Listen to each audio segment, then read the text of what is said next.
Hello, this is my assessment in special education final. My name's Tia West. Some of the topics we are going to talk about today are the least restrictive environment and what that means and how we deliver it to our students. We're going to talk about the special education assessment process and how it is a cycle and how each of those components work together.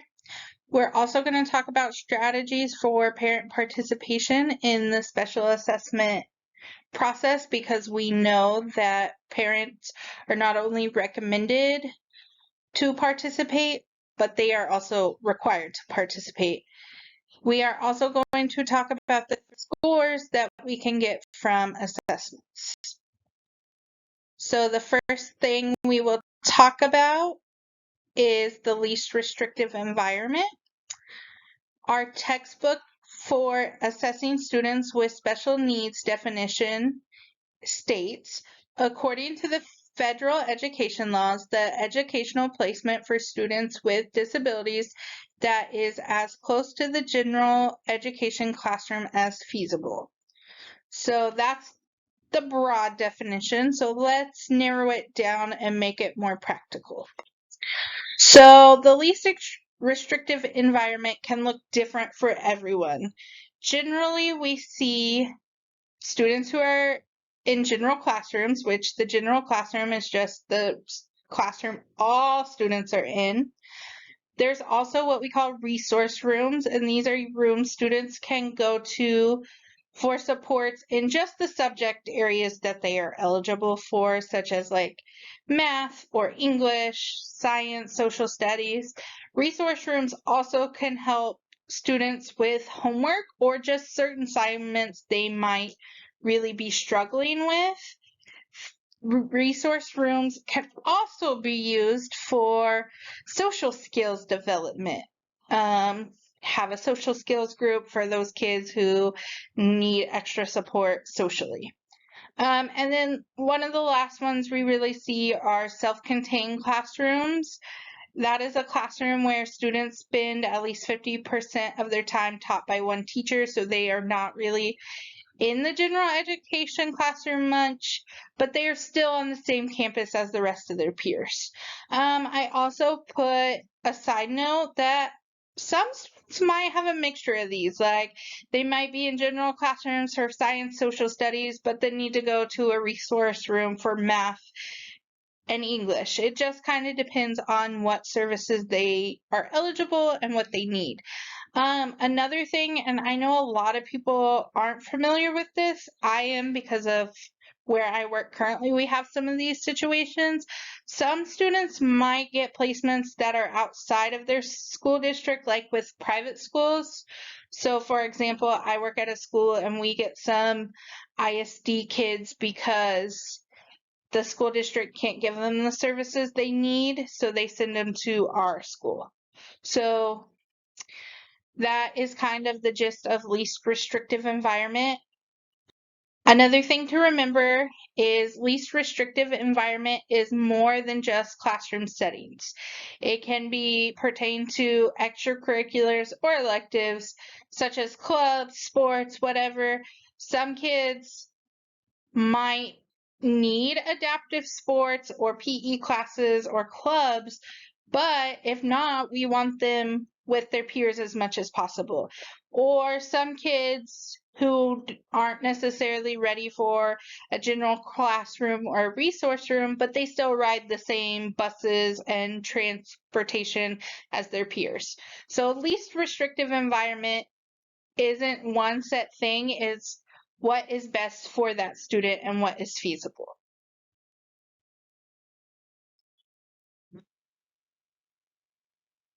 Moving on, we're going to talk about the assessment process and how it's a cycle. So the reason the assessment process is considered a cycle is because while we start at identification and referral and go through all the steps, at the end, we're going to start and do a reevaluation of eligibility. And so that'll start the process all over again. So as you can see in my little graphic here, I made the cycle and kind of talked about the steps. So the first one is the identification and referral.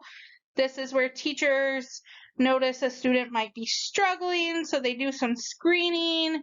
Then they start trying to introduce some intervention strategies on their own to see if it helps before they do the actual referral process.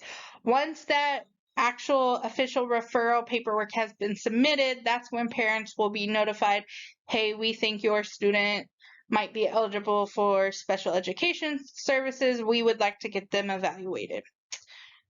After we notify the parents, then we're going to go to the determination of eligibility. They're going to make the individual assessment plan, the IAP. This is individual for each person and what assessments are going to work the best for them, and just really be individualized per each student. Again, parents have to be notified, plus they have to agree to do this. You can't just give their students assessments without them being on board with it, of course. And then the next step to that is giving the assessments, scoring the assessments, interpreting the results. That's all kind of a big hunk. That's where the students take the test and we get the information and data that we need.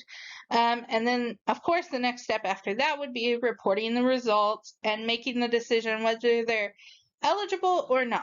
So if they're not eligible, then they'll go from there, but if they are eligible, we're going to move down to the program planning. And this is where we design the IEP, the individualized education plan. And this is basically the roadmap to this student's education going forward. It puts their goals, it puts their accommodation, it puts their services they need, their least restrictive environment. It outlines all that stuff, and you get with the whole team and you have a meeting, and then the parents, of course, come to the meeting and hopefully agree to the IEP so you can move on to the next step, which is implementing the IEP, plus monitoring the student's progress so we can know if the things we put in the IEP are working, if we need to change things. It just gives us a guiding point.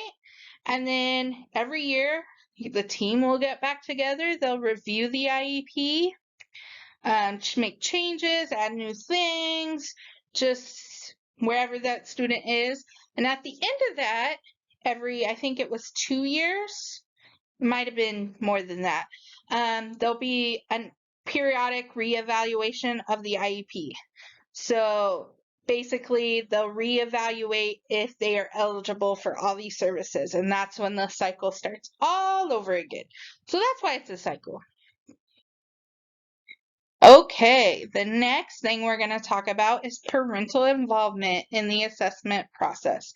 Not only is it important, it's required. As you can remember on the last couple of slides, it said we had to get parents to approve certain steps in this process. So that is why it's required. Plus, parents are the ones who know their kids, so they will be valuable teammates in getting these services and making sure the students are getting what they need.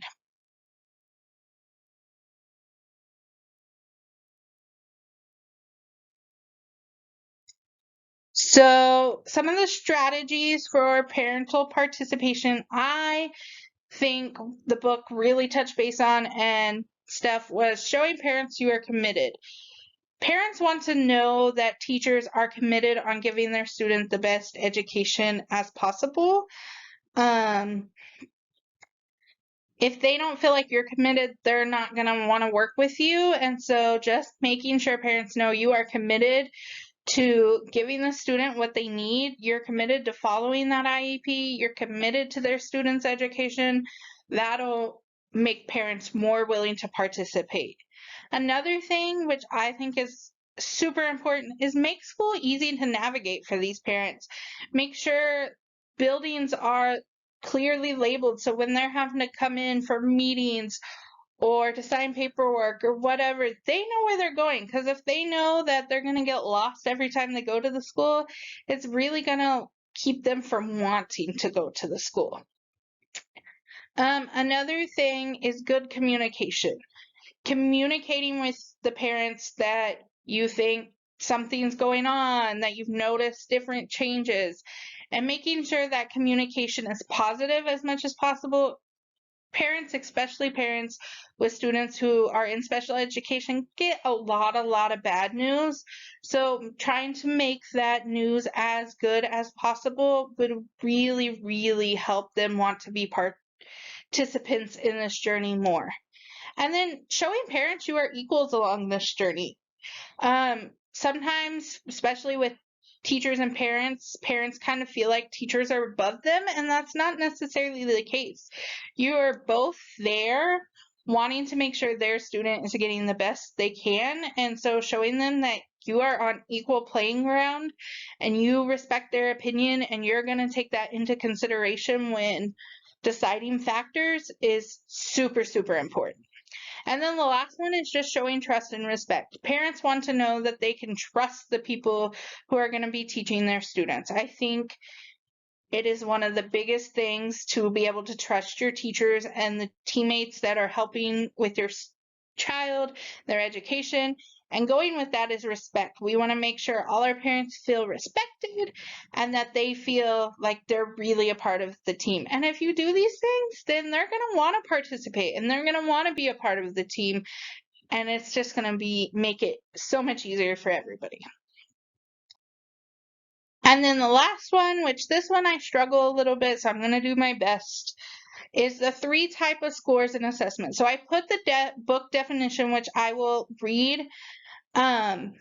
So the first one is percentile ranks, which it says is a score that translates student test performance into percentage of the norm group that performed as well or poorer than the student on the same test. So a percentile rate is not the percent of questions you got right, it's where you fall in the percentage of students who answered the same for those questions. So if you're at a 45 percentile, a student answers in the 45 percentile, 45 or fewer students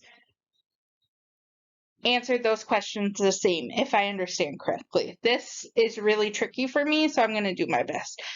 Standard score, so the book definition said that's a derived score with a set mean and standard deviation. Examples are IQ scores, scale scores, T-scores. And then Stanines, a derived score relevant to a range of standard scores. Stanines divide the distribution into 9 ranges. So with the standard score, there's a mean and a standard deviation, and most of the time you're going to go off the norm distribution. So the everything will be set off the norm. Stanines, from what I can see, it's kind of like a percentile, but a little different. Again, I struggled with understanding these, so I know it's not the best, and I'm sorry. But that concludes my presentation. I hope you enjoyed it, and have a great day.